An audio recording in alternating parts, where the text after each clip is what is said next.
Medical, কেন আমি এখন যে ওষুধ খাচ্ছি আমার ও চাইরা দিচ্ছে, রিয়াং ও চাইরা। আমার খুব কষ্ট হয়েছিল 8-9 মাস ধরে। আমার এই যে নিজ প্রবলেম ছিল, আমি এই ওষুধই খাইতে আছি। কখন ওর কি কি আছে বিষয় রিয়াং ও চাইরা, আমি এখন হাঁটতে পারছি। তো আমরা পাহাড়ের ভিতরে প্রাচীন ত্রিপুরা, যেটা বললে গেল মহাভারতের আমলের এটার মেনশন আছে।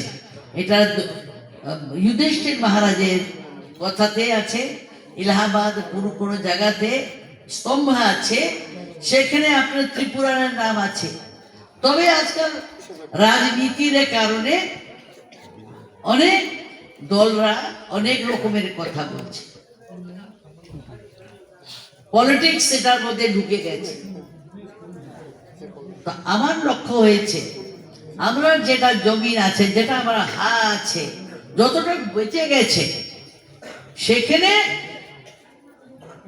কি করে আমরা জীবিকা পালন করতে পারবো, আমরা যুবকরা কেমনে করব, আমরা সায়েন্টিফিক রিসার্চ টেকনোলজি, এটা আপনার কল্পনার বাইরে আছে। যতদিন আমি বেঁচে আছি, এটাকে আরম্ভ করে দিলে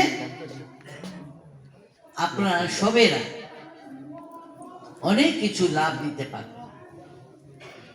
এর জন্য কেন আমার স্বর্গীয় মহারাজ কিরিট বিক্রম, উনার খুব পছন্দ ছিল এইসব প্রাকৃতিক জিনিসটা।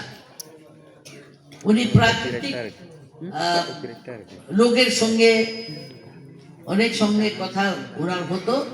তো এইসব ডিটেলের আপনাকে আপনার যে সমাজে যারা যারা এখানে রায়েরা আছে, চৌধুরীরা আছে, তারা বুঝাবে। আমি বাংলা পড়তে পারি না, আমি বলতে শিখেছি। পুরান বাংলা তো বেশি কঠিন আছে। আমার কাছে যে কিছু কাগজগুলি আছে সেটা আপনার হাতে আমি দিয়ে দেব, পাবলিকের হাতে। আমি যেটা বীর বিক্রমের আমলে, রাধা কিশোর মহারাজের আমলে, বীরচন্দ্র মহারাজের আমলে, রাধা কিশোর মানিকে 1905-এ ফ্রি ইউনিভার্সিটি কুমিল্লাতে আরম্ভ করলেন। ব্রিটিশ বলল না, এটা আপনার জমিদারি, সেখানে আমরা ফ্রি এডুকেশন দিতে পারি। ব্রিটিশ গভর্নমেন্ট ঢাকা ইউনিভার্সিটি স্থাপনা করলেন। এর মধ্যে মহারাজা রাধাকিশোর মানিকের কাছে রবীন্দ্রনাথ ঠাকুর আসলেন, বলেন মহারাজ এটা আপনার নষ্ট হচ্ছে, আপনার শেষ হয়ে গেছে কাজ, ইউনিভার্সিটি আপনি আরম্ভ করবেন, আপনার পারমিশন দেওয়া হচ্ছে না। তা আমি এটা যদি নিয়ে যাই তো আমরা এখানে যারা যারা শিক্ষা, উচ্চ শিক্ষা প্রাপ্ত করতে চান, উনাকে আমরা আপনার যে আপনি তৈরি করেছেন এটা আমাকে যদি দান করেন। এই জন্যে ত্রিপুরা মহারাজা রাধা কিশোর মানিককে বর্তমান শান্তিনিকেতনতে এই সব ইউনিভার্সিটির জিনিসটা দিয়ে দিলেন, বিদ্যাদান। 20,000 টাকা ত্রিপুরা স্টেট বাজেটের থেকে রবীন্দ্রনাথ ঠাকুরের শান্তিনিকেতনের জন্য প্রত্যেক বাজেট, স্টেট বাজেট থেকে যেত। উনি বন্ধু ছিলেন, উনি মহারাজাকে খুব সম্মান করতেন। এবং 1940-এ কি 41-এ এখানে বিশেষ দরবার করলেন মুবাকরা বীর বিক্রম, আর ওনাকে ভারত ভাস্কর উপাধি দিয়েছেন। উনি বললেন রবি ঠাকুর, এই ভারতের একমাত্র আমাকে যে রেকগনিশন দেওয়া হয়েছে, যে পুরস্কার দেওয়া হয়েছে, এটা মহারাজা বীর বিক্রম দিয়েছেন, ত্রিপুরা পরিবার দিয়েছে। উনি বিশ্ববিখ্যাত হয়ে গেছেন। But in India he got his first recognition from the Maharaja of Tripura. not from any party, not from any individual other than here. আর উনারই রেকমেন্ডেশনে স্যার জেসি বোস, যেটা প্রথম ভারতের সায়েন্টিস্ট, উনি একটা এক্সপেরিমেন্ট করলেন এবং ওটাতে উনি প্রুভ করলেন, হি proved that plants are a living thing, কি প্রাণ আছে। স্যার জেসি বোস, তবে ওনার কাছে টাকা ছিল না।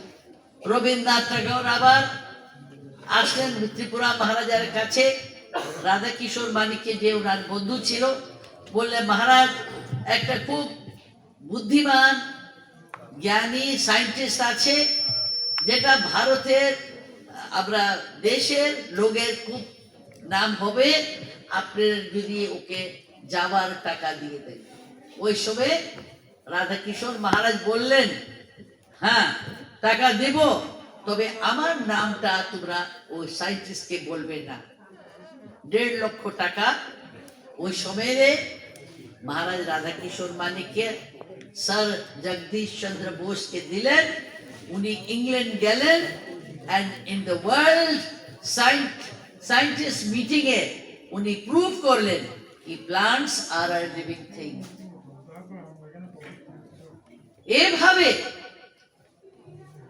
আমরা যেটা এখন অনেকটা স্টুডেন্টস যারা এখন সায়েন্স পড়ছেন, they must realize that the culture of India is not only for 10 years, 100 years, 200 years, but the indigenous culture of this country is worth many, many years. विद्या शिक्षा और बुद्धि रे ज्ञान একদিনের উপলব্ধ হয় না, এটা অনেক সময়, অনেক নিজস্ব জীবনের মধ্যে যেটা ঘটে যায়। আমরা বয়স হইলে, আমি এখন মনে করি আমি এখন আর বেশি শিখছি। I believe in spirituality. আত্মাকে সব থেকে বড় গুরু মানতে হয়। এটাই আপনার বুদ্ধি দিবে, আপনার বিবেক আপনাকে স্নেহ দিতে দিবে, সবাইকে বাড়তে দিবে। হ্যাঁ, যারা সমাজকে ভেঙে দেয় বিভিন্ন আইডিওলজি নিয়ে, তারা দেশ সেবক নাই। আমরা বড় লোকরা দেশ সেবক সবসময় ছিল, আমরার ইতিহাস থাকবে, এটা আমার বিশ্বাস। কেন আমরা কোনোদিন নিজের জন্য কিছু চাইনি। আমার ঝুমিয়া ফার্মার্স আজকে কতদিন হয়ে গেছে, 1947 থেকে আজকে পর্যন্ত 75 ইয়ার্স আমরা সবসময় ঝুম ফার্মিং করেছি। ঝুম ফার্মিং এর বিশেষতা কি, এটার উপরে কোনো রিসার্চ হয়নি। রিসার্চ হওয়ার দরকার।